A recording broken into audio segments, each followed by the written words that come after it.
The following is a local resident producer's program. The program content is the sole responsibility of the producer and does not necessarily reflect the views or policies of CATV2, Oshkosh Community Media Services, the City of Oshkosh, or Time Warner Cable.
Okay, Ken, thank you for shooting the video. My name is Philip Lee, and it's now November 12th, 2015. I'm going to be making a presentation here to the Milwaukee Civil War Roundtable on my latest book, on this book, which is Trading with the Enemy, and it's about intersectional trade during the Civil War, specifically Northerners trading weapons and contraband for Southern cotton.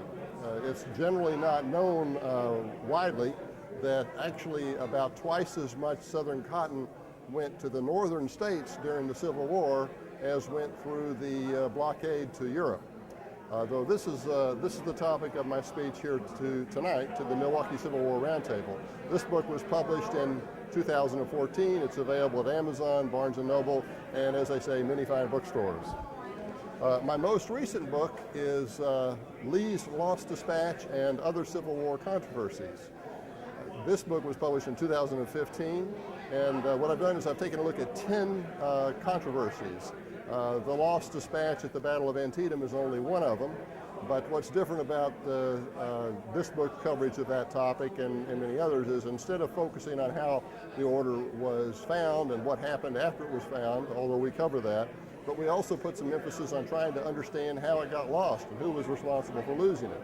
Some of the other controversies that are covered include, what was the question of what was the biggest mistake that the South made during the Civil War, which which I conclude was probably not exporting as much cotton as they could at the first part of the war to use an inventory in Europe in exchange for foreign exchange credits to purchase weapons later in the war. And as far as the biggest mistake that the Union made, I think it was the failure to adopt reach-rolling rifles and repeating rifles. The third book I've got, I publish one book every year with my publisher, West Home Publishing, which distributes to the University of Chicago Press. One in 2013, that's this one. One in 2014, one in 2015. My fourth book is under contract. It'll be out next year.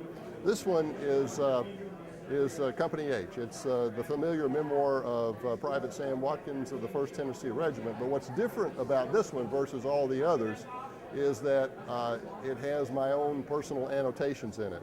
His book was written about 20 years after the war. A lot of the terminology he uses is unfamiliar to 21st century readers. And additionally, frankly, he's got some fairly tall tales in this memoir. And then in the annotations, I try to point out, where he's extrapolating beyond the truth and where he's telling the truth, and keep his narrative on track. Sometimes he gets the battles out of sequence, but it's a wonderful memoir. The annotations add a lot. You can read the reviews on Amazon in terms of how much they add to it. The second thing that it has is it has illustrations. For example, there are a great many maps in here that enable those that have an interest in where Sam is when he's talking about being, for example, at the Battle of Perryville. He was actually at Starkweather's Hill, which was the high point, the high tide of the Confederacy in the West. You can see that in the maps. You can follow them along. So, Ken of the Milwaukee Civil War Roundtable, thank you for the chance to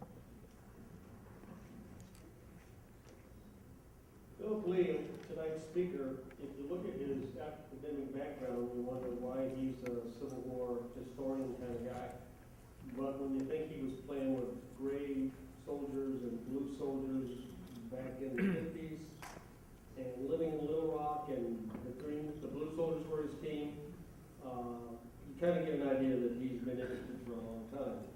He's academically, he's got a BS in engineering from Florida Institute of Technology and an MBA from Northwestern, and he's lived in Chicago for 3 or 4 years. And you think about the topic tonight, trading with the enemy, NBA fits in pretty well with that. He's written 4 books. He's got 3 published. One is at the editor now. 3 of them are here for sale, one of which is going to talk about tonight, which is trading with the enemy. Bill?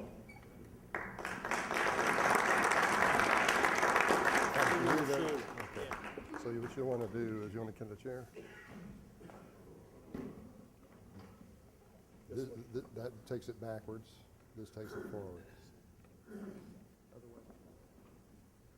Okay, you're right. Okay. Yeah, go back.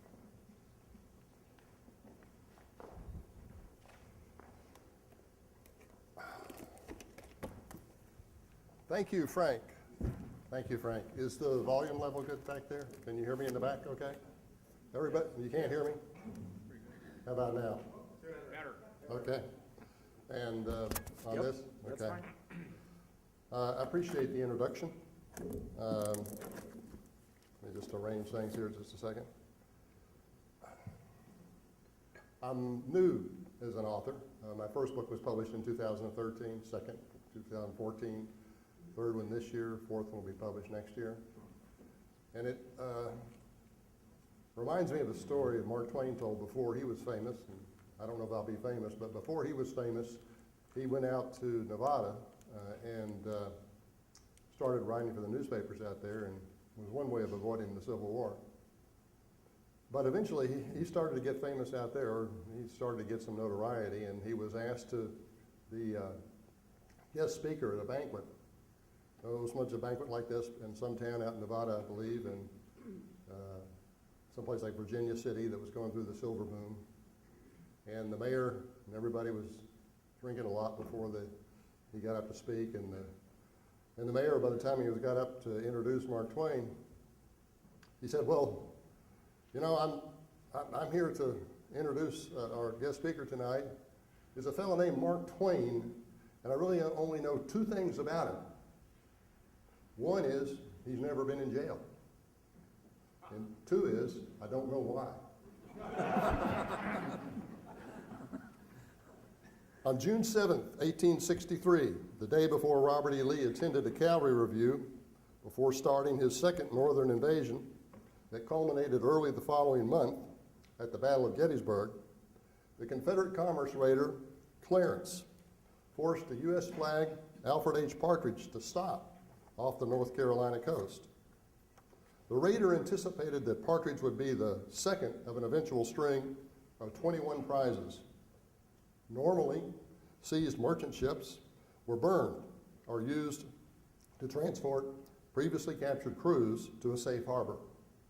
But upon boarding the schooner, the rebels discovered she was bound for Matamoros, Mexico, out of New York, with a cotton of arms and clothing for Texas Confederates. Consequently, the Partridge was set free. First line. Since Matamoros was a neutral Mexican port, federal warships could not blockade it. Before the Civil War, only about 1 ship annually cleared New York for the Mexican town. However, a year after the war's first important battle at Bull Run, the average was about 1 per week.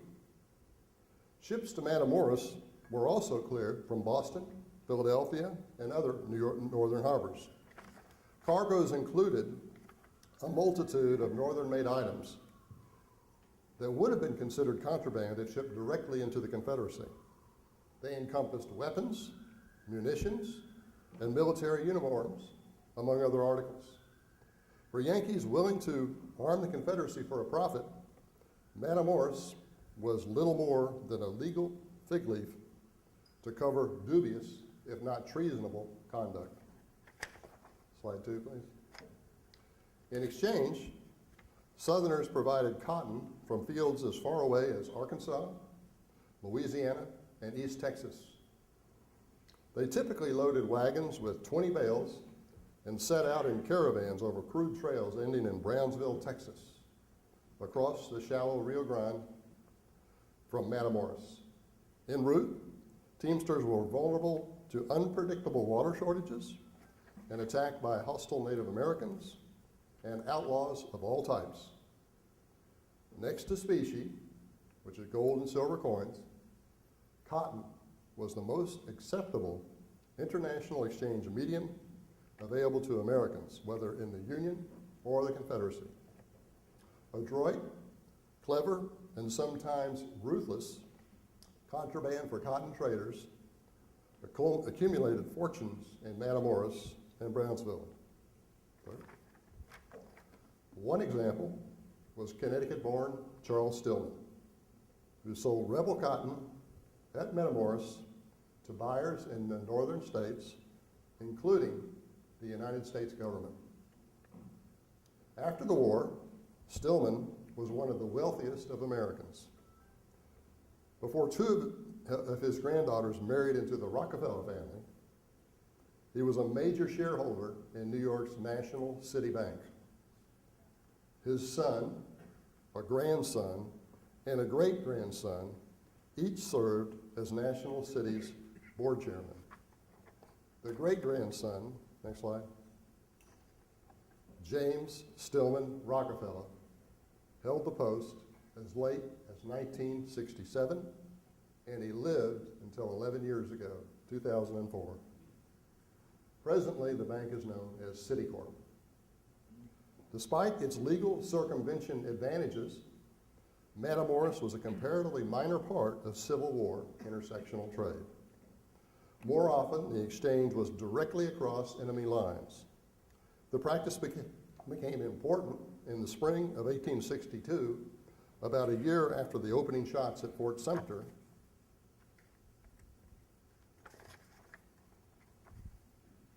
as the cotton trading centers at New Orleans and Memphis were captured. Next slide.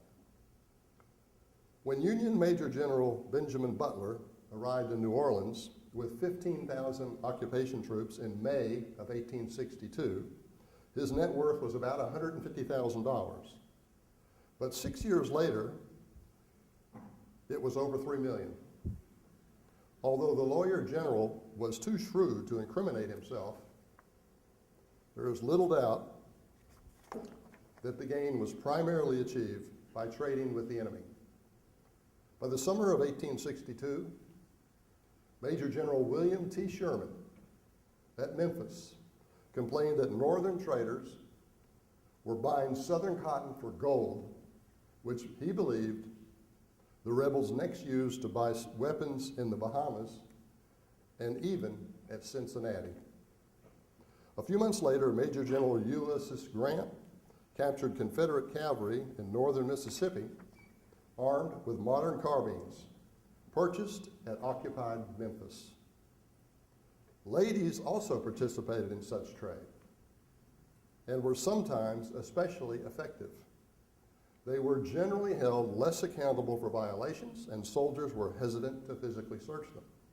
For example, while Union Captain Julius Ox was assigned to a unit guarding the St. Louis to Cincinnati Railroad, his wife was caught trying to smuggle quinine in a baby carriage across an Ohio River bridge to rebels in Kentucky. Somehow, Captain Ox got the charges dropped, but his wife's dedication to the South persisted. After the war, she joined the United Daughters of the Confederacy, and her husband became a member of the Grand Army of the Republic, a Union veterans organization. Next slide. Their eldest son, Adolph, became a Chattanooga newspaperman. Shortly before the turn of the 19th to the 20th century, Adolph bought a failing New York newspaper, changed its masthead to all the news that's fit to print, and launched the New York Times toward national prominence. Large numbers of men are seldom motivated to enlist as soldiers, merely to fight a war for monetary compensation. A higher calling is required to justify leaving their homes and risking their lives in a fight requiring them to kill strangers who normally have done them no harm. In the spring of 1861, the concept of union was sufficiently noble to qualify as such a calling in the North. Southerners simply rallied to the equally high-sounding notion of independence. Both terms were facades. The North wanted an intact union in order to sustain its emerging economic supremacy, whereas the South wanted independence with slavery. Without the South's raw materials and favorable export trade balance, Northern businessmen justifiably worried that the economies of the states remaining in the Union after Southern secession might collapse. As Lincoln said it in his first inaugural address, physically speaking, we cannot separate. We cannot remove our respective sections. The two sides cannot but remain face to face, and intercourse, either amicable or hostile, must remain between them, close quote. It's unlikely that Lincoln realized just how prophetic his conclusion would become as trade continued and sometimes even flourished during the 4 years of bitter warfare between the two regions. World cotton market characteristics at the start of the war explain how a bisected union, bereft of between-the-lines trading, could lead to economic collapse in the North. Cotton textile manufacturing was the world's biggest industry, and it was largely dependent upon the South for raw material. Southern cotton alone accounted for 2/3 of all United States exports. A truncated USA composed solely of northern states could not hope to maintain a favorable international balance of payments. The situation would be exacerbated if the South ceased to be a market for northern manufactured goods, which would be likely given the Confederacy's lower import tariffs. However, the South also had intersectional dependencies. Its focus on cash crops such as cotton and tobacco left it with a resultant need to buy wheat, corn, and pork from the states northwest of the Ohio River. Similarly, the South was dependent upon outside sources for nearly all manufactured articles. While such goods could be imported from Europe, American protective tariffs often made domestically produced alternatives from the North more economical. Initially, the South required provender from the Northwest more than the North needed cotton. That changed quickly as New England cotton inventories dwindled, and Lincoln discovered he could sell cotton to Europeans for gold, thereby curtailing the outflow of bullion from the Treasury. Since interbelligerent trade was almost a certainty, each side adopted regulations to control it in a manner optimal to their interest.